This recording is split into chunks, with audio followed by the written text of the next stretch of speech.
All right, good evening. I'm First Alert Meteorologist Fred Campagna, and we are tracking some wet weather coming through. I hope my mic isn't too overmodulated. Sounds a little more overmodulated to me here in this. Let's see if I can bring it down. All right, maybe that's a little bit better. We're tracking some showers that are developing right now over North Georgia. Some heavy rain is in the forecast for us overnight tonight and into early tomorrow. There's some severe weather off to our west. The severe weather risk is lower here in North Georgia than it is off to our west. So let's talk all about it. It's enough of me. Let's get up those weather maps and get a look at what is going on right now. And you can see that over North Georgia, we just have some scattered showers that are very fast movers. So if you are heading out later on this evening, you'll be running into some of these downpours. They will become more widespread by around midnight, and that rain will continue into early tomorrow morning. Now, we're not detecting any lightning here on the First Alert radar at this point, but there is potential for some thunderstorms to come moving through. Let me get our other radar up here just to see. This also detects lightning. I just want to make sure that there is not any lightning right now over North Georgia. It looks like there might be some in northwest Georgia. Most of it, though, is over Alabama. Those are some pretty small splash and dash showers right now that we're finding over the Atlanta metro area. So temperature-wise, it's very mild out there. It's in the low to mid 60s in most spots and 50s up in the mountains. I'm most concerned actually for flooding up in this area because so north of Atlanta is where I think we're going to see the heaviest rain. There's a lot of heavy rain showing up over northern Alabama, and that rain is all moving off to the east. So let me go with a little wider view here, and you can see the tornado watch that's in effect over Mississippi, parts of western Alabama. I don't expect that to be extended to the east, though. The air that is over North Georgia is not nearly as unstable as what we're finding west of Birmingham, west of Montgomery, through the southern part of Mississippi. You can see those dew points, right? So the dew point is an indication of how much water is in the air, how much moisture is in the atmosphere. And when it gets to 70 degrees like it is in Columbus, that's really humid. That's fuel for thunderstorms. Notice how it's in the mid 50s right now from Chattanooga to Atlanta. It was in the 40s earlier today. So it's not as low as it was earlier today, but it is still relatively low as far as a severe weather threat goes. Notice how we have now several reports of tornadoes that have been popping up during the day today over Louisiana, north of Alexandria, over Mississippi, and it looks like there's one potentially either in eastern Mississippi or western Alabama that just flared up, just popped up in the last half hour or 45 minutes. So there's plenty of action to our west. That'll be moving in. It will be weakening some as it gets closer to us. Here's a look at the latest severe weather outlook. And actually the Storm Prediction Center has made a slight change to it, and that is to include now part of our area in a level 2 risk of severe weather. So the West Georgia right now, west of Atlanta, is in a level 2 risk of severe weather. The main threat is strong straight line winds from these cells as they move through, and the timing on that we're going to look at in just a second. First, I want to show you how that storm threat shifts to the south and east tomorrow early in the day as this line plows through during the overnight hours and early tomorrow. There is also a 15% risk of getting enough rain to lead to localized flash flooding as well in most of North Georgia. Now here's the storm timing for when the rain will end. 7 in the morning northwest Georgia, 8 in the morning Atlanta metro area, 9 in the morning east of the metro to Athens, and then far eastern part of our viewing area at about 10 o'clock in the morning.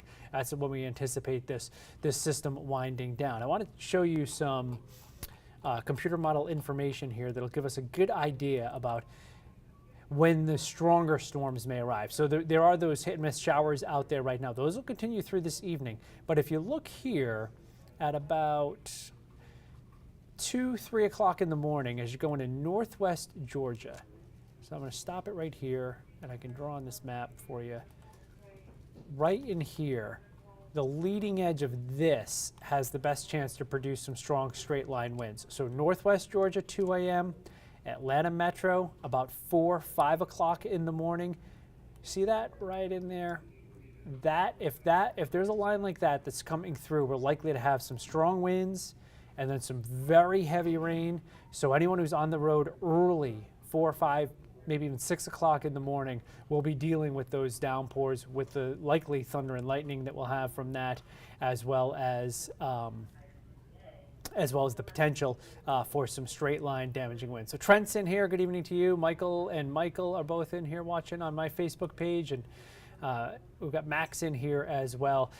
So if you have any questions, I'll be happy to answer them. Let's take a look at how quickly this will be moving out tomorrow morning.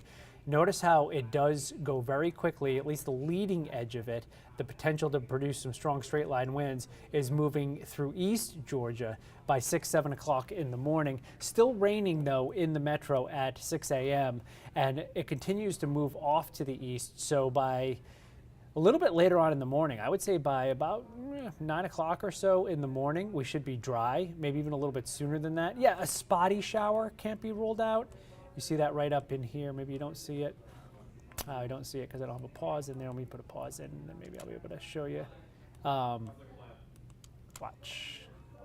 Right up in here, a couple of spotty showers, right? 9 o'clock in the morning, but clearing showing up. The wind, watch how it shifts and comes in out of the west. It'll be breezy tomorrow afternoon, so that wind will be active. It'll briefly be up into the 60s, and then it will turn cooler as the day goes on, especially during the evening and overnight hours. So Max is saying, is this an all-day AM or PM event for storms?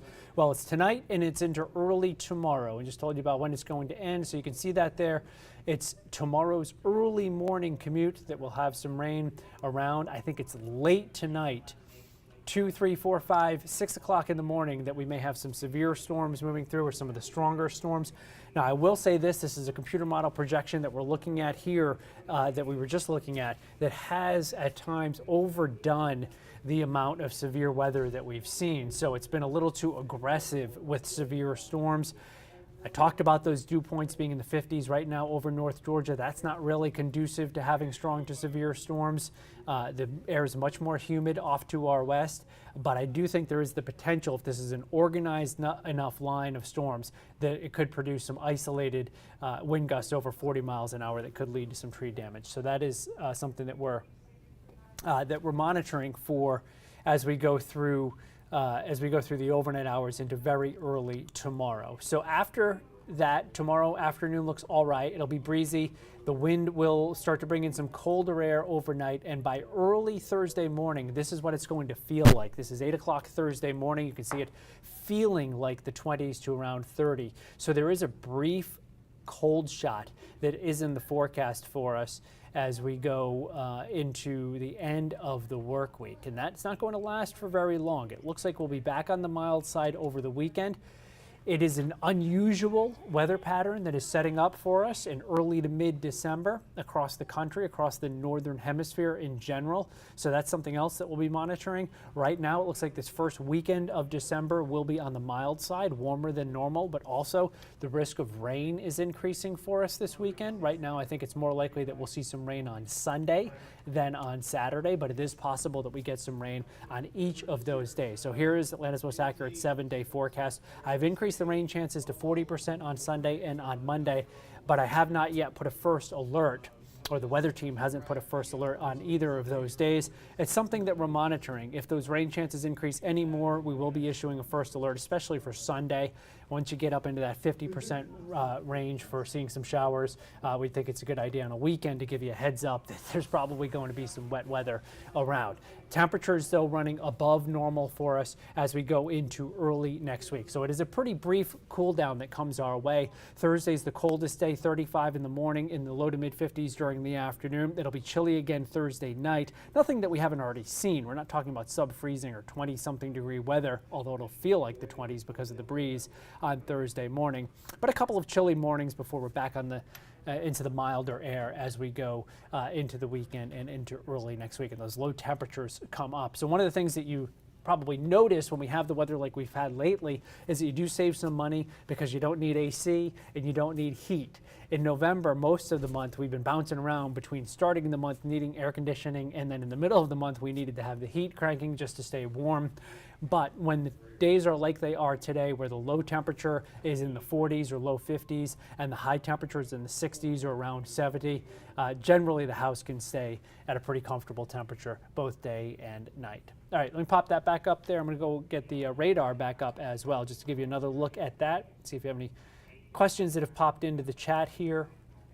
I am doing all the newscasts tonight, So I'm pretty busy. I'm going to cut this short in a couple of minutes here, just to get ready for our 9 o'clock news. So there's the radar right there. There are tornado warnings right now in Mississippi. Nothing in Alabama. Some pretty hefty thunderstorms are moving north of Birmingham right now. That action moving off to the east. So I'll be tracking that for you when we hit the airwaves at 9 o'clock on Peachtree TV. We're on until 11 o'clock on Peachtree TV. Then we're back on Atlanta News First at 11 to 11:30. So you have 2.5 hours of news and weather coverage coming your way later on this evening if you want to check in on what the latest is with that line of storms as it moves through northern Alabama and gets closer to North Georgia. So there it is. I'll show you it again. Notice how heavy the rain is right now. Severe thunderstorm warning just northwest of Birmingham that just popped up. A lot of lightning with those cells. In fact, I can tell you how many lightning strikes we're looking at here in this area. Let's see. Well, it's kind of tough to read that number. I got to make that a bigger box. It's 185 is what it looks like. So a lot of lightning out that way. We'll see how well these storms hold together as they move off to the east. I hope you have a great night. Download the Atlanta News First Alert Weather app if you haven't already. That is a great way to keep an eye on the weather. Just go into the App Store, search Atlanta News First Weather or Atlanta News First Alert, and you will see an orange icon. That is our weather app. It has an hourly forecast that is continuously updated on there. We do video updates on there as well. You can get not just severe weather alerts, but you can also get alerts for when it's raining in your neighborhood and when there's lightning in your vicinity. So it doesn't have to be severe storms for you to get alerts on the Atlanta News First Alert weather app. All right, take care. Have a good night. I'll see you.